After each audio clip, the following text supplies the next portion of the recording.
ये दो तस्वीरें दिल्ली और चेन्नई की हैं। तस्वीरें नई जरूर हैं, लेकिन बयान होते हादसे नए नहीं हैं। दोनों तस्वीरें इमारतें गिरने की घटना की है और दोनों ही दुर्घटनाओं में कई मासूमों और बेकसूरों की जान गई है। अपने ही घरों में लोगों की सुरक्षा फिर सवालों के घेरे में है। सवाल ये है कि लोग अपने ही घर में क्यों जिंदा दफन हो जाते हैं, क्यों जर्जर इमारतों और अवैध इमारतों को समय रहते गिराया नहीं जाता। राजधानी दिल्ली के इंद्रलोक इलाके में एक 4 मंजिला इमारत ढह जाने से 10 लोगों की मौत हो गई। यह हादसा उत्तरी दिल्ली के इंद्रलोक के तुलसी नगर में हुआ। हादसे में 2 लोग घायल भी हुए हैं। बताया जा रहा है कि इंद्रलोक के तुलसी नगर में गिरी ये इमारत लगभग 50 साल पुरानी थी और बेहद जर्जर हालत में थी। 25 गज में बनी इमारत 50 साल पुरानी थी। इसे टी आयरन और पत्थर से बनाया गया था। इमारत में लोहे की बीम और लैंटर नहीं थे। इस मामले की जांच उत्तरी दिल्ली नगर निगम के आयुक्त दलजीत कौर को सौंपी गई है। उनसे 1 सप्ताह में अपनी रिपोर्ट देने को कहा गया है और इसके बाद आगे की कार्रवाई की जाएगी। ये 3 मंजिला मंजिल लगभग 20-25 साल पुरानी बताई जा रही है। इसके बिल्कुल पीछे एक व्यक्ति ने अपना मकान खोदकर और उसमें वो पिलर वगैरह उठा रहा था और 2 महीने पहले उसने काम शुरू किया था, बीच में काम बंद कर दिया। उसके कारण से बिल्डिंग जो है ये नीचे गिर गई। इसमें कोई कंस्ट्रक्शन अभी नहीं हो रही थी, केवल उसकी पड़ोस वाले की वजह से दिक्कत ये हुई है और लगातार नगर निगम का डिजास्टर मैनेजमेंट वहाँ काम कर रहा है। वहीं तमिलनाडु की राजधानी चेन्नई में एक 11 मंजिला निर्माणाधीन इमारत ढहने से हुए हादसे में 10 लोगों की मौत हो गई और 15 लोग घायल हुए हैं।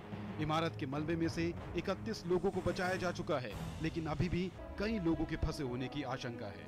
ये 2 हादसे तो सिर्फ एक बानगी है। सच ये है कि पूरे देश में इमारतें गिरने का सिलसिला कभी रुका ही नहीं। ये पहली बार नहीं है जब दिल्ली में इमारत गिरने से लोगों की जान गई हो।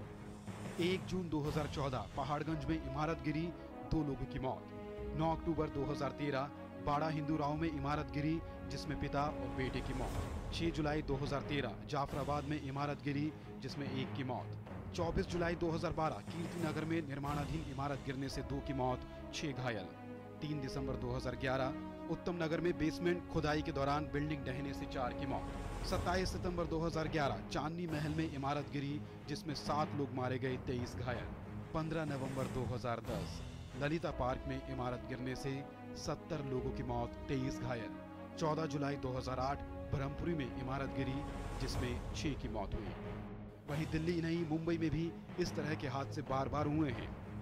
16 मार्च 2014 2 मंजिला गोदाम गिरने से 2 की मौत, 1 घायल।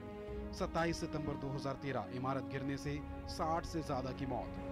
12 नवंबर 2008 6 मंजिला इमारत गिरी, जिसमें 6 मारे गए और 4 घायल।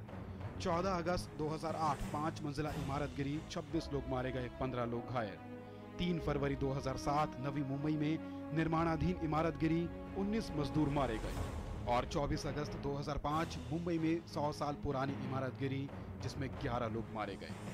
ऐसा नहीं है कि प्रशासन को शहर भर में फैली जर्जर इमारतों की जानकारी नहीं है, लेकिन कई मामलों में पाया गया है कि स्थानीय प्रशासन ने खतरनाक इमारतों को सिर्फ नोटिस देकर छोड़ दिया और आगे कोई कार्रवाई नहीं की, और कई मामलों में भ्रष्टाचार की चादर से जर्जर इमारतों को ढक दिया गया।